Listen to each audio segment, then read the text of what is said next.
So UConn has ran this backdoor set throughout the whole season. They just haven't ran it in the past couple of games in the NCAA tournament, but it's a great set because you occupy the weak side that sets up a back cut for Newton. Now let's break down this set. So it's going to start with a ghost action right here. Ghost entry. Now it's going to flow into a follow action, which is the DHO into a middle ball screen right here.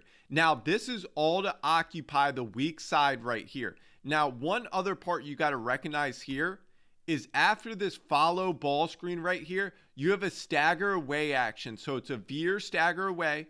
Now you have Newton right here who's going to the right break after the ghost action entry. Now watch the weak side right here. All this action occupies that, so there's no low defender.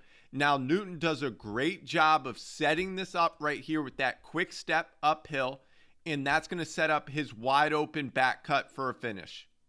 Earlier in the NCAA tournament, I called this action the most unstoppable action in college basketball that UConn was running. This horns V, and it flows into a flare screen, but they throw the skip pass and then play out of that. Now, this is a counter to that set.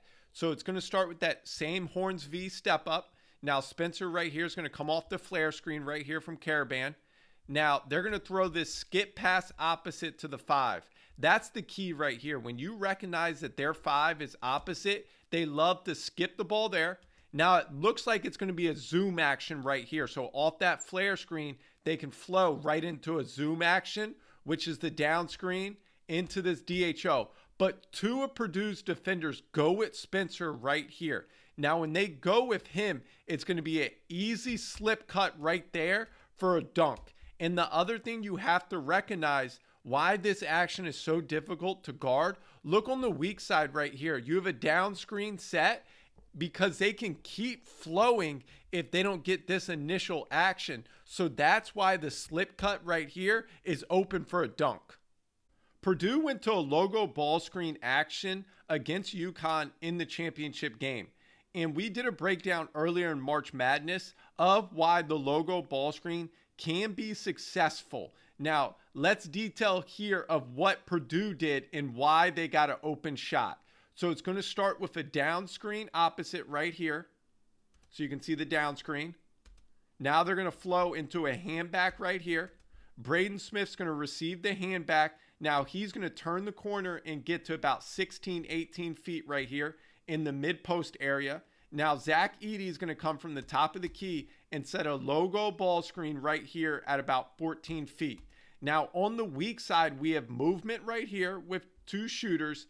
Now you can also see a back screen attempting to be set right there to allow Zach Edey to come off of that back screen. Now watch Zach Edey set this screen right here. He did a great job of screening to force Castle to go over it, but also to slow his pursuit of Braden Smith down so he can get right to the elbow here for a mid-range jumper. This is one of the examples of UConn's offense attempting to attack Zach Edey in drop coverage. So it's going to start with their chin action. Then usual with UConn actions, it's going to flow into another one immediately, and that's a zoom action. So let's break down why they get a lob dunk on this action. So that chin action's when the ball's reversed from the right slot to the left slot, followed by a rip screen right here. Now I want you to watch Tristan Newton right here come off this rip screen. He's going to cut all the way to the left block right here. Now you can see once Cam Spencer enters the ball to the elbow extended, he's going to circle around. Now you have a zoom action right here. So that's the down screen. And he does a great job of his pace.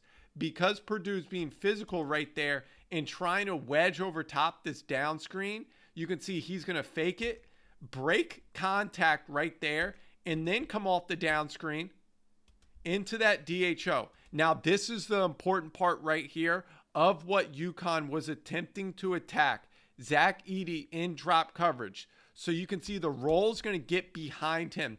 The roller behind the drop defender means you throw a lob if there's no tag. So you can see again, after the DHO, it's an immediate roll to the rim. There's no tag right here by number 2. The roller gets behind Zach Edey, So that's an easy lob dunk. Here's a set that UConn ran earlier in the NCAA tournament. It seemed like every time they needed to score when Purdue tied the game, they would run a great action to get an excellent shot every time. And this is just another example right here with the score tied 23-23 in the first half. They're going to run a stagger away action right here for Spencer. He's going to set a ball screen right here, but it's all a decoy action. Now, Tristan Newton right here is in the left corner. Now, he's going to come off what it looks like is a double stagger baseline screen right here. So you see the first screen, but Donovan Clingan right here is not actually going to screen. He's going to seal his defender up right there. So it creates an empty side lob pass over top right there, because you can see Karaban is emptying out to the slot right here. You can't help off Spencer either. So there's no low defender right here. And he does a great job right here of positioning himself above the block. So when he seals, he can catch it and he can finish right away. Purdue's go-to action all season long, especially in the NCAA tournament, was a Spain action, which is a ball screen with a back screen, and Zach Edey is usually the player coming off that back screen.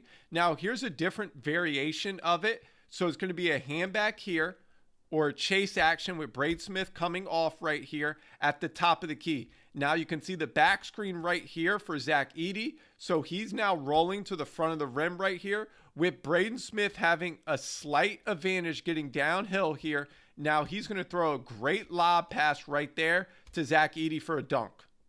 Now we've seen this variation throughout the NCAA tournament. So it's going to start with a down screen into a ball screen, that ram action. And that's going to flow into the Spain action. A great screen right here from Zach Edey. You can see the back screen right here. He's going to slip out of that back screen. And even with UConn switching right here, great switch. Now look at Zach Edey right here. He's immediately going to seal. And UConn played him one-on-one, so he's able to catch right here into a finish.